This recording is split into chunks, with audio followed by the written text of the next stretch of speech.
Hello there, welcome to another concept session. So today we are going to tackle a little bit more difficult problem along the lines of problems which involve thinking in terms of non-inertial frames. For inertial frames, so, it's rather simple. Second law for a particle of mass m is just F equals ma. I mean, you can write this as dp dt, if you like, with the p is equal to mv. And because we're talking about one particle, that's how Newton's second law should be written first for a single particle. So for that, it doesn't matter how you write it. And because m is constant, take a derivative, m comes out, and then use acceleration. Just definitions. So in an earlier video, I already covered that in a non-inertial frame, like a frame which is accelerating with respect to an inertial frame. So this is an inertial frame, and this is a non-inertial frame. Now, what is inertial frame? Well, a frame with respect to the absolute at rest in the universe, a frame which is absolute at rest in the universe. This frame moves with either is at rest with respect to that or moves at a constant velocity, whichever way, just constant velocity, right? So in that inertial frame, that's the case.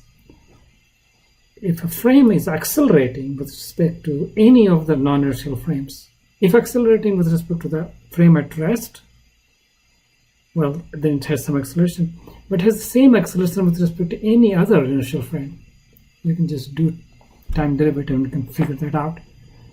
Okay, so that acceleration, when you work it out, what the same particle, its acceleration in this frame may look like a prime, and then if you write what the mass term acceleration will be in this frame, in the non-inertial frame, you will find that you need to modify your force. This is the original force, so-called real force, and this minus this whole thing is called fictitious force. Fictitious force. So here is that fictitious force is simply mass times acceleration and negative signs. So if it's accelerating that way, then fictitious force is like the problem has another force than all the real forces, is mass times the acceleration, opposite to the acceleration. So if so the frame is a truck which is accelerating and the object is a box on the truck, then there, if you're looking at the box from the perspective of truck, it will seem like there's a force towards the back of the truck. Okay, and there are examples, so see earlier videos in this series. Today we want a little bit more complicated problem. So I have a frame, and the other frame, instead of just translating, so this is a translation.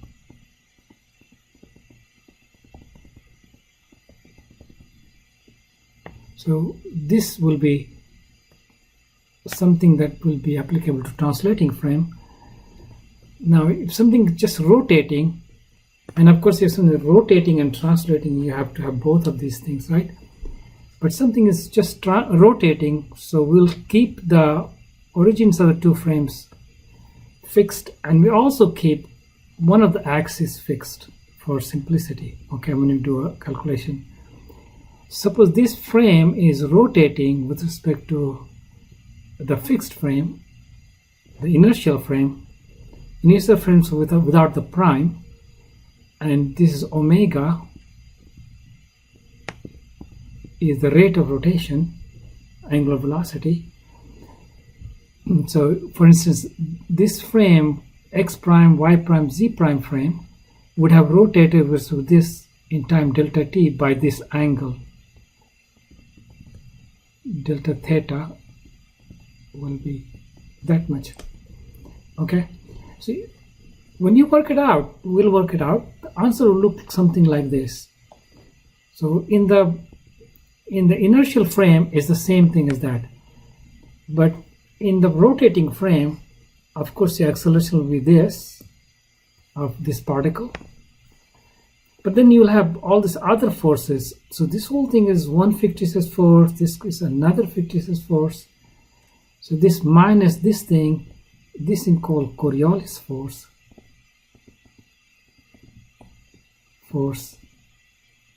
And this is called centrifugal force.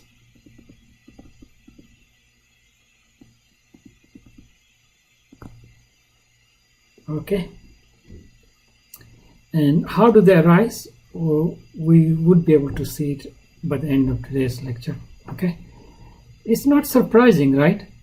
It's rotating, then it's also accelerating.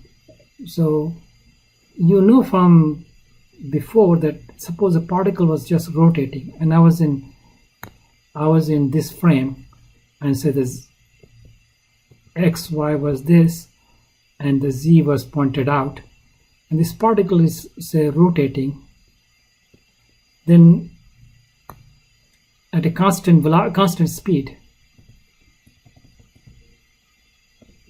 This is just an example. Then the acceleration is pointed to us, this origin O, right? If it's over here, it's pointed about this.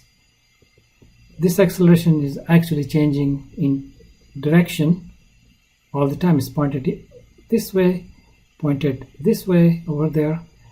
But this is, when something is going around, is when something is rotating, it's actually accelerating. Particles are accelerating. So when you're rotating the frame, this frame is also has an acceleration. Oh, I forgot to write m's here and m here. So you might say this whole thing are the fictitious forces. So you if you want to write it like this, minus m times some a, you just figured it out, and that a, it just happened to be 2 omega cross b plus omega cross r prime. And then this way of writing is the same as that way of writing, but behind this a there's all this extra structure, because it's not just, we don't know what the acceleration of the frame is, as opposed to given here you're given the acceleration of the frame. Over here we just told is rotating with omega, and because rotating it will have some acceleration, and you got to figure out that acceleration. What is the acceleration of the frame that you need, so that the equation is consistent with equation in the inertial frame. All right. Okay, so I just drew some pictures to help us and reduce the time in writing. Okay, so in the rotating frame, we just covered that we are going to see something like this. So I haven't told you how I got this, right? But you're going to see something like this. Okay, so let's imagine, for simplicity, that the particle is at point P at time t, and that point P is in xy plane, and the way that frames are rotating, that they're both their xy planes, xz planes are the same. So this thing just written out here, this thing is that plane. The particle is in that plane at that instant. So both these people, say you are using xyz plane, so you think it's over there at P, so that's OP for you. And if you're x prime, y prime, z prime plane, you also see it's at OP. So they're the same vectors, right? Now when you rotate, you mark the point in the xz, you mark the point on the xz plane where, so say you are using, let's call O and O prime. So O prime, X prime, Z prime, Y prime, you mark the dot in X prime, Z prime plane with P prime. So your P prime is kind of fixed where it is, okay? Right? It's in XZ plane. But at time t plus dt, the particle has moved. So this particle is like, maybe it's kind of moving like this. So it moved from here to there. At a little bit later time, it's over here. You noticed in the fixed frame that your new vector, position vector is this, new position vector is this, old position vector is this. So you can write down, hey, in time delta t, delta r is rt plus delta t minus rt. No, this is just a old, same old thing. So this vector plus this vector equal to this vector, and so you write like that, vector triangle.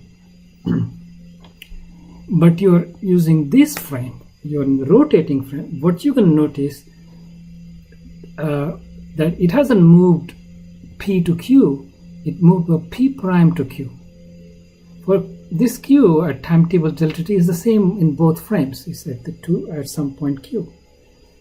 So you're going to get this vector delta r prime for you will be r prime t plus delta t minus r prime t, but this r prime is not equal to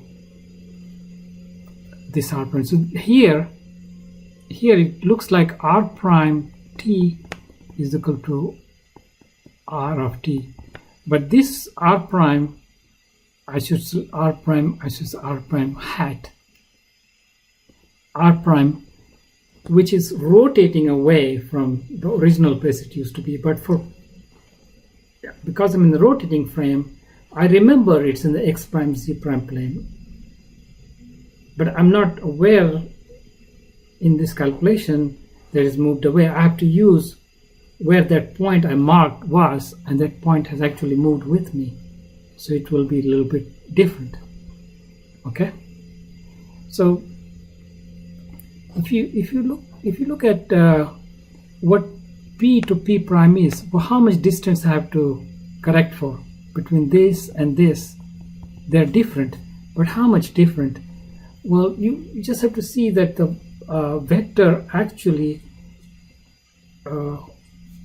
that vector is rotating with, that vector is rotating with the rotation frame, and you can see that that point P prime used to be together, but P prime start to separate on a cone. And if this is what used to be r vector, and so and this is the z-axis, so rotating about z-axis. So then is the arc of this circle, and this angle is rotated is omega delta t, right? So this will be r sine theta. This distance will be, this will be r sine theta times omega t, times delta omega delta t. This is the theta, this is the radius, and this is the delta theta. That's the arc. So that's the distance is rotated. So that's how much is the different. This delta r prime has to be. But at this instant now, just like over here, on the instant match, this vector is the same as this vector, so we can say this is same as r of t plus delta t, because I'm not comparing back at this instant.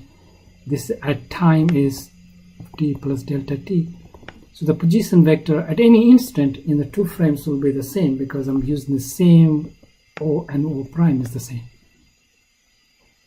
Okay, but when you're comparing two different things, it will be different. So let me use this fact. This will be r of t plus delta t, and then r prime of t, and this will be the p prime vector. So this is the current. So this is my r prime vector. So this r prime is that O to p prime. So this is O to p prime, which is now.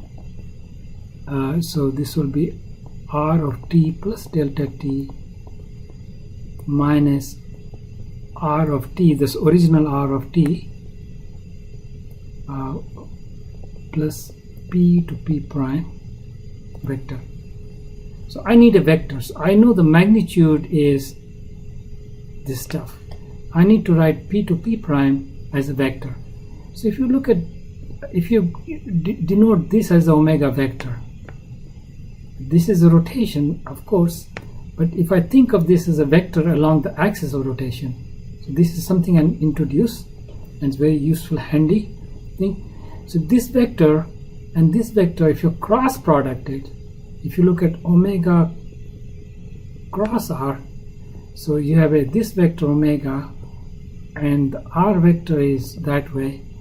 When you cross product it, then this becomes omega r, and this angle, say, is theta, sine theta. So that's the magnitude, and you do right hand rule, and right hand rule shows the direction is that way. So if you go like this, direction is coming out, right? Direction is coming out. Okay, but that's nothing but it's the same thing as that. So omega cross r, so this pp prime is just omega cross r. So these are the vectors in the inertial frame, and this is in the non-inertial frame, and you can clearly divide this thing, everything, by delta t, and take a limit delta t goes to 0. So this says this original vector that we had, its rate of change versus the same original vector, its rate of change, in two different frames. So moving this guy on the left side and this guy on the right side, what do we get is delta r, delta t, inertial frame, that's this stuff, is equal to delta r prime delta t in non-inertial frame plus omega cross r. And at this instant, it's at instant t, at t. So there's no distance between r and r prime, which you look at one instant, right? So the rate of change of the vector in two frames are different. So this is true for every vector, actually, not just for r vector, because we just use the geometric properties here. So for any vector, if I look at some vector b, and it depends on time, so this vector b, its rate of change, this vector b at any instant in inertial frame is the same as in non-inertial frame, in rotating frame. But the rate of change, dB dt, if I evaluate was in the inertial frame, is going to be same as dB dt. We can just drop the primes, and often it's okay to drop the primes. as long as you put this, where you're doing this, plus omega cross that same vector over there. And you can see the units of time will be same. This is 1 over time, so this will be b over time, this is b over time, this is b over time. So, and this is these are going to be our operating equations from which we can deduce all the other things. Okay, so if you understood these things, you can actually build up and get this this result in the final. Okay, so we have a RT in the inertial is RT in the rotating frame. Same, because their origins are same. So this is inertial x, y, z, and this is x prime, y prime, z prime, and this is same as that.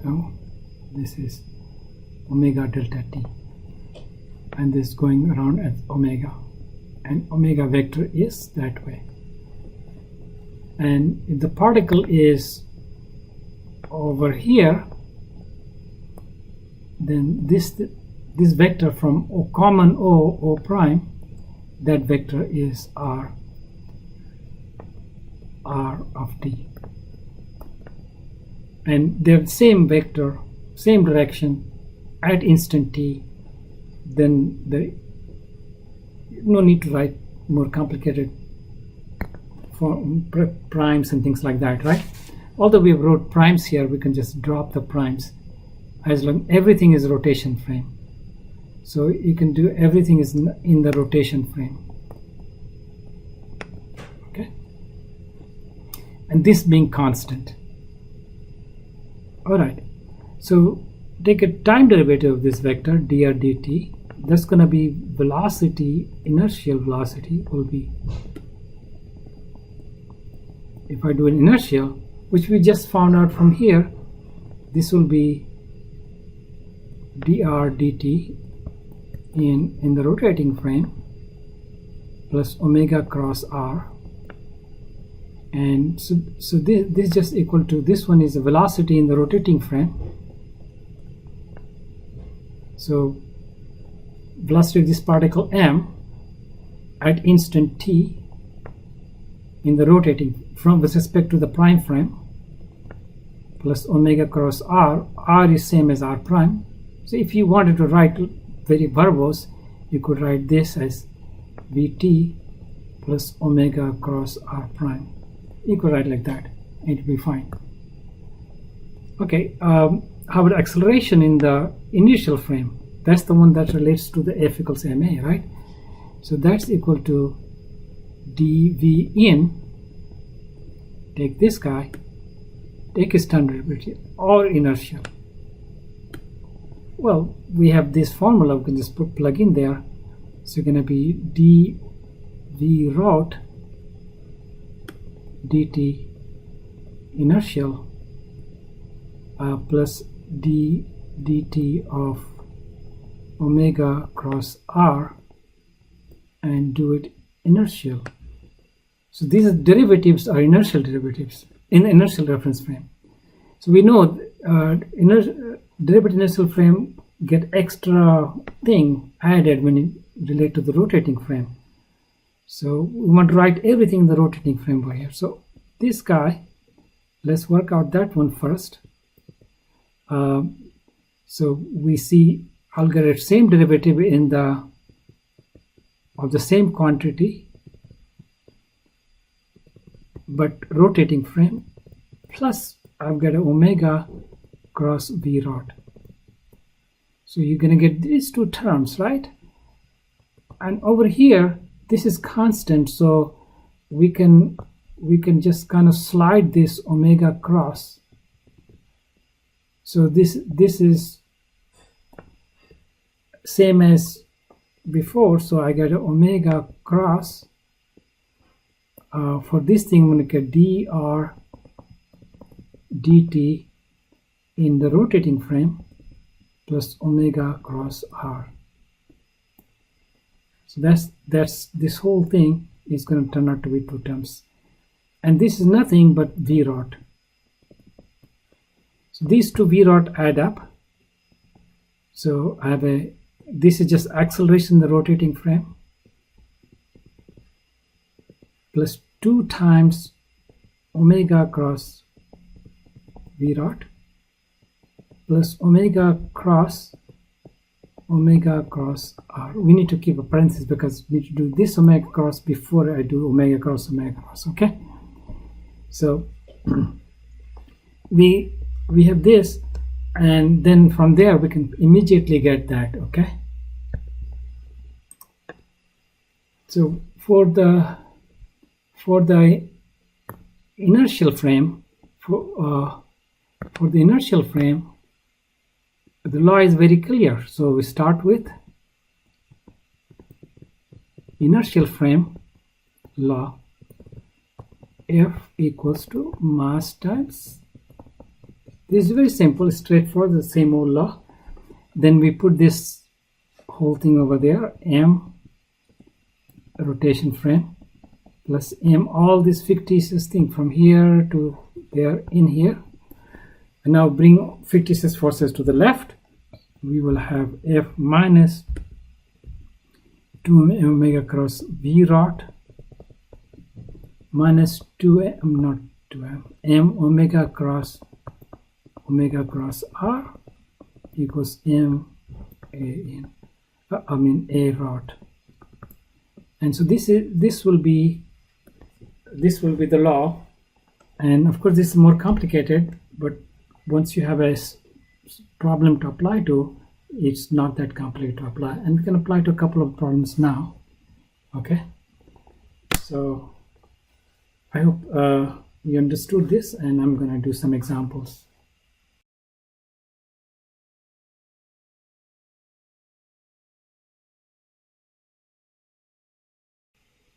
Okay, so here is a simple example.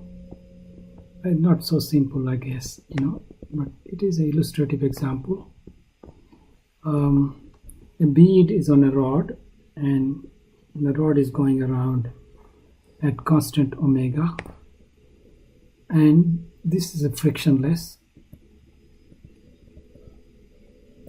We're supposed to find all the forces and where the bead will be at certain instant t if it was at this place at time t equals 0 at rest. And we'll say just it suddenly started to rotate, and okay, so how do we find it? All right, so you already know that there will be a force of gravity. So this is z-axis, and this may be any other direction. This may be y-axis, this may be x-axis, and this is some time. And these you can say primes, and they're rotating. This is a rotating frame, So we are not going to really need to simplify it. I mean, you could actually say this is along the x-axis, the rotating frame. I'm going to write everything in the rotating frame, okay? And see what happens. I'm going to solve the problem in the rotating frame. It's up to us what frame we choose, okay? You can solve this problem from the inertial frame perspective also, by the way. And it's not that difficult, but for the sake of practice, let's do it in a rotating frame. I'm going to insist that I'm rotating with the rod. So I'm going to say a frame rotating with the rod.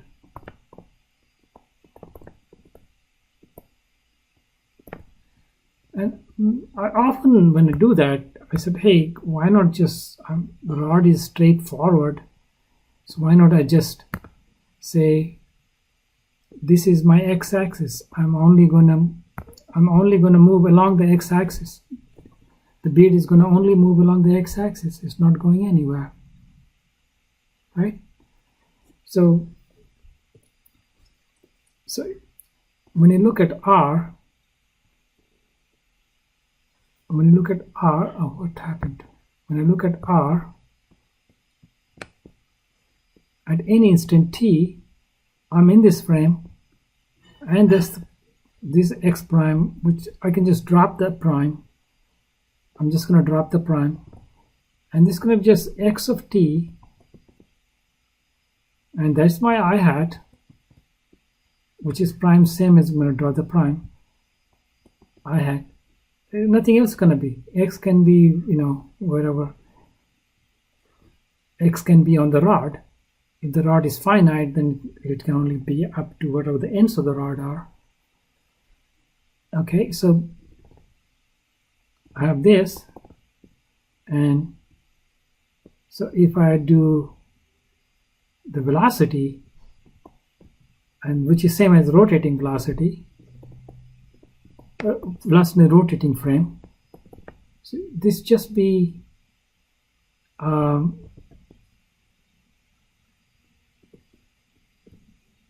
x dot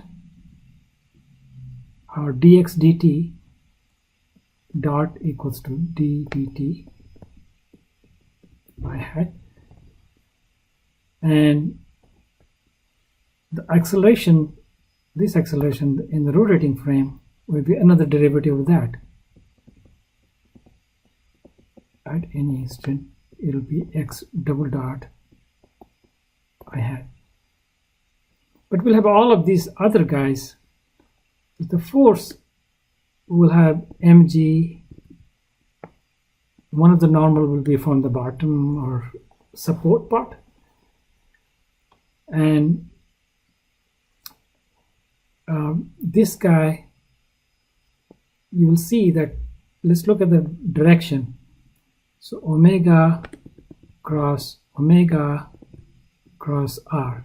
So this along I hat, and this along z hat, and this along z hat. Just the direction part.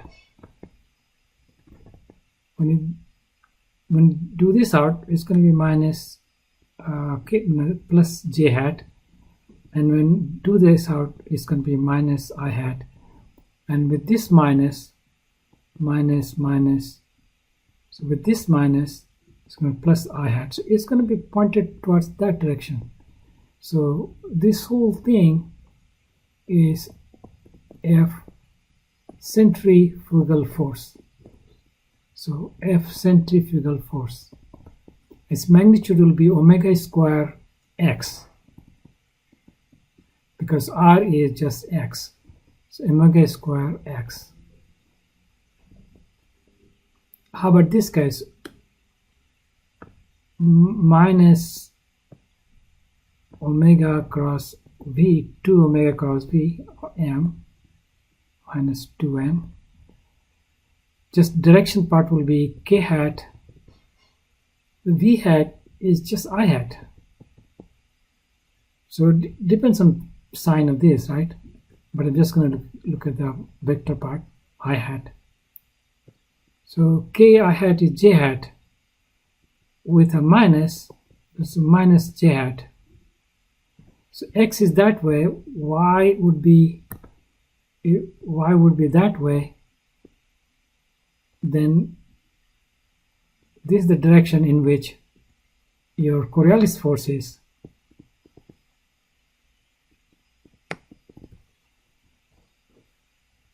Seems if something is so if positive, then it will be this way, then but acceleration is only this way, which means there will have to be a normal force opposite to that. So we see that normal force has to balance Coriolis force,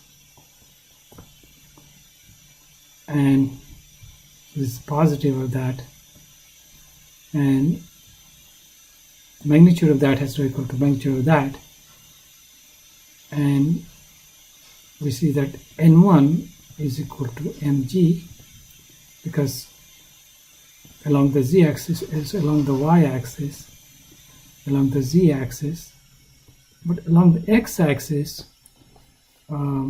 there is going to be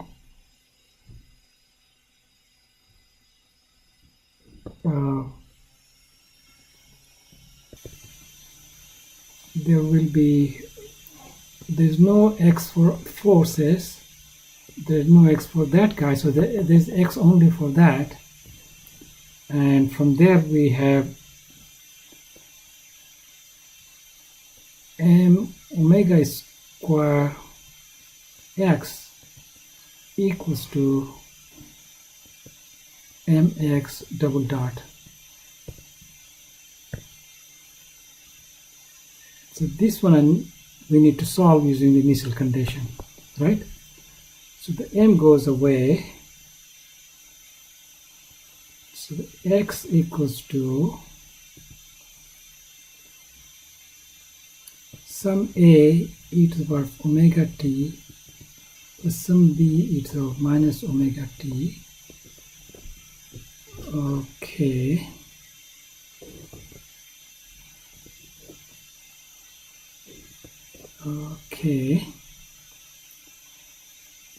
Then x dot equals to omega a e omega t minus b e to the power of omega t. Now at t equal to 0, initial condition is given, so the x becomes r0, a plus b, and this one says this becomes a 0 equals to omega a minus b. So this is not 0. Then a equals to b, and so the a equals to b equals to r0 over 2. So this gives us x at any time is r0 over 2 e to the power of omega t plus e to the minus omega t. It's basically r0 cosine hyperbolic omega t. Okay. N1 we already got that. N2 is Coriolis force becomes magnitude becomes m 2 times m omega times v. So omega is along the z-axis and v in the xy plane, so there's no sine theta there, okay? And v is, magnitude of v is x dot. We're looking at magnitude, so we can just erase this, so we're looking for magnitude only. So 2 times, well, if this is the x, so we need to get x dot is going to be omega 0 r0 sinh omega t. There's a minus sign there when you take a derivative. So this will always be positive, right? Because it's the x. Oh, there can be you have a positive here, negative here. So when the time gets negative, it can be negative. This can become bigger than this. Okay, x dot is omega 0. Oh, there's not omega 0, it's omega. So you have a 2m omega and another omega square r0 sinh hyperbolic omega t. And it's t greater than 0, we are assuming. So we got the force, we got this force, we got the Coriolis force, and this is the centrifugal force. So F centrifugal is going to be m omega square times x. So m omega square r0 cosine hyperbolic omega t, t greater than 0. So we got the centrifugal force. We got all the forces. They were pretty cool. You can do it a little more generally rather than assuming along this. You can do it in a polar coordinate with a radial direction in radial unit vectors. But sometimes you don't have to actually use the most general structure you know. You can pick a moment and a time that's general enough so that you capture all the physics and you're not kind of leaving out something. And still the calculations are done in the most simple frame possible. And if you try to do this problem in a non-rotating frame, it's a little bit more work in a different way. In my mind, there's not a little bit more work. It's in my mind, this problem is so simple that the work difference between the two approaches are more or less the same. And this example is only for illustrative. The power of using the rotating frame will become apparent when we do a little bit more complicated problem. For instance, if we go do Foucault pendulum, you might have gone to some museums where you've seen a very tall pendulum swings back and forth, but actually doesn't remain back and forth. That back and forth is the plane of that back and forth is actually moves with time. And the question is how to explain that. We will do that problem in another video. For now, this is it. If you like this kind of detailed explanation, getting into the weeds, you can check out my website. I appreciate if you can like these videos so you can get more distribution. Take care. Bye.